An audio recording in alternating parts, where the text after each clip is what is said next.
Hi all, this video is an independent contemporary dance scene in Britain video, and it is some contextual knowledge about the London Contemporary Dance Theatre.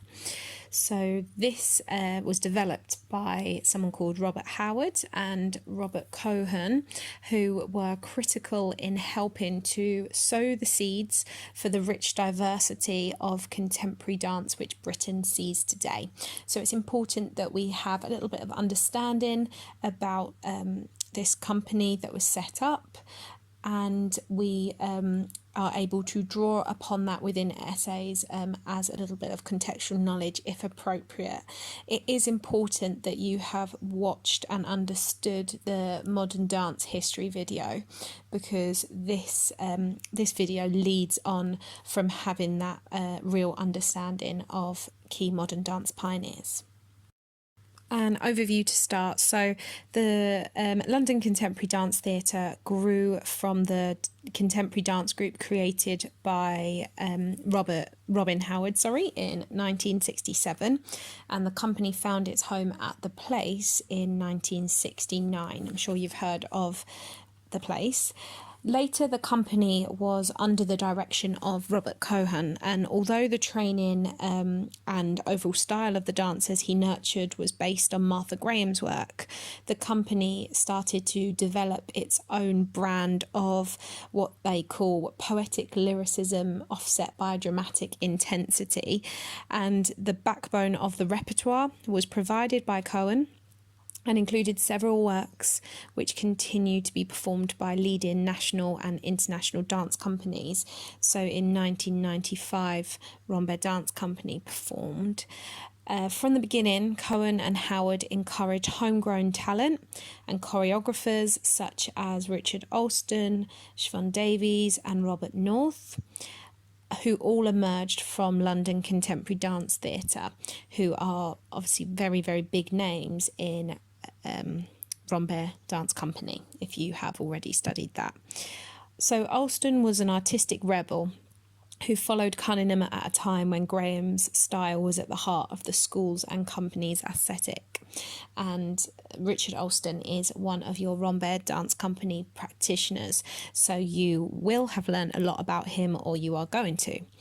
Pioneering the notion of the residency from 1975, what Cohen did was he gave open classes and rehearsals in schools, colleges and community centres, helping to foster Britain's awareness of and interest in contemporary dance, as well as offering an insight into dance training and choreographic processes.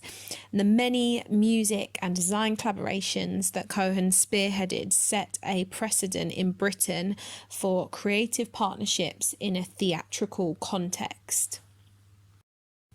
Pre-1960, the idea of serious dance was only really equated with ballet, and there were very few non-classical dance companies in the UK, so they were all pretty much ballet based.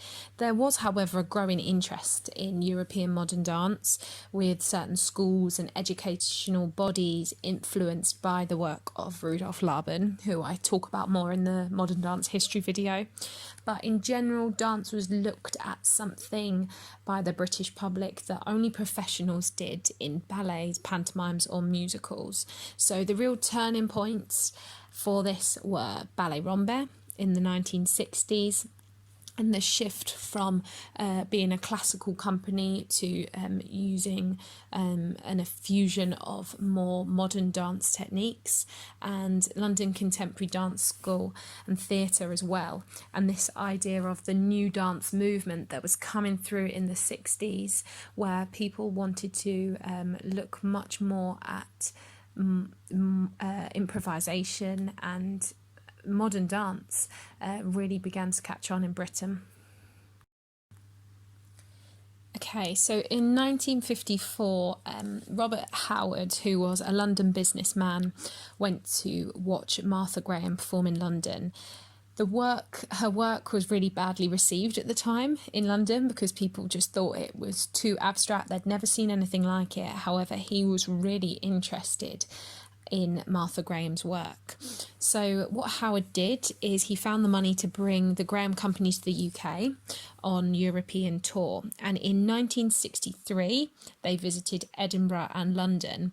Enthusiasm for Graham, and soon after with Cunningham and Paul Taylor, was actually then really starting to grow in the UK.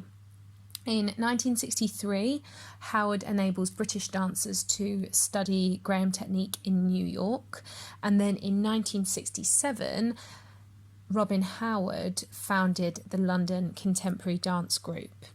So the London Contemporary Dance Theatre started out as a series of movable classes until they found their permanent home at the Place. It was from the Place that a lot of the original energy for British modern dance and later further developments of new dance was to spring.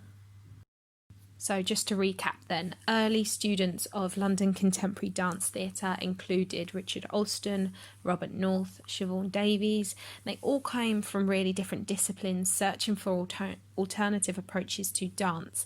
They were all interested in art and all had different artistic backgrounds.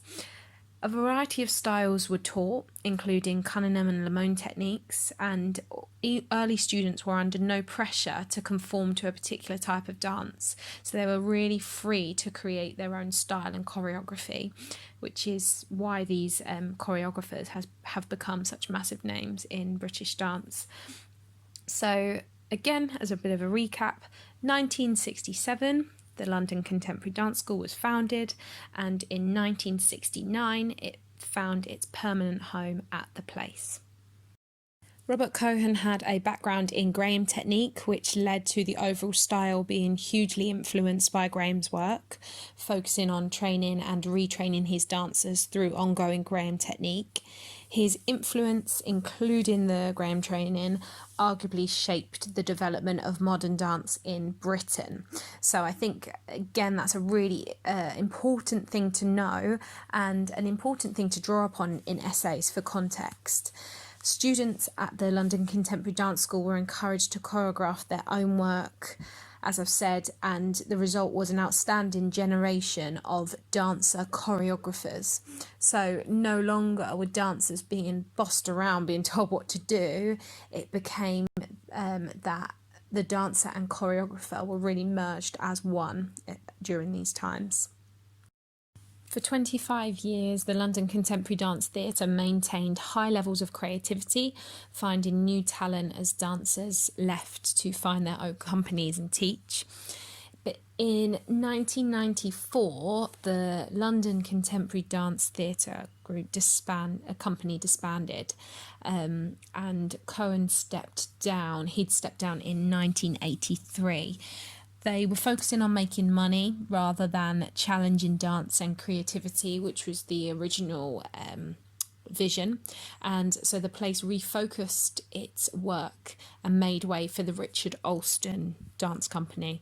Now, what was actually interesting is Richard Alston was actually told to leave Rambert Dance Company because his works were too abstract and not accessible enough for their audiences. So it was interesting that after he left Rambert, he set up his own company and then had his base at the Place. Rhyme. Its 25-year existence, the London Contemporary Dance Theatre fostered Britain's awareness and interest in contemporary dance. It became a catalyst for collaboration and creative partnerships, which is a key feature, as you will know, of the independent contemporary dance scene in Britain. But the London Contemporary Dance School is still in operation as part of the Place, and it awarded its first practical dance degree in 1982. In recent years, the school has expanded and increased its diversity in its students' body, and it accepts roughly equal male and female dance students from all around the world. So as I said, the London Contemporary Dance School was set up in 1982, first offering its practical dance degree. So it's a world-class conservatoire. It offers vocational training at undergraduate, postgraduate, and it also offers lots of research programs, and it has the pre-vocational level through the CAT, or Centre of Advanced Training, for younger students. So it's really, really important to understand how the contemporary dance genre has developed and evolved in Britain. So that's why we have learnt about the London Contemporary Dance Theatre and the place today, and this will be really helpful for the independent contemporary dance scene in Britain and for the area of study when you're looking at Rhombed Dance Company.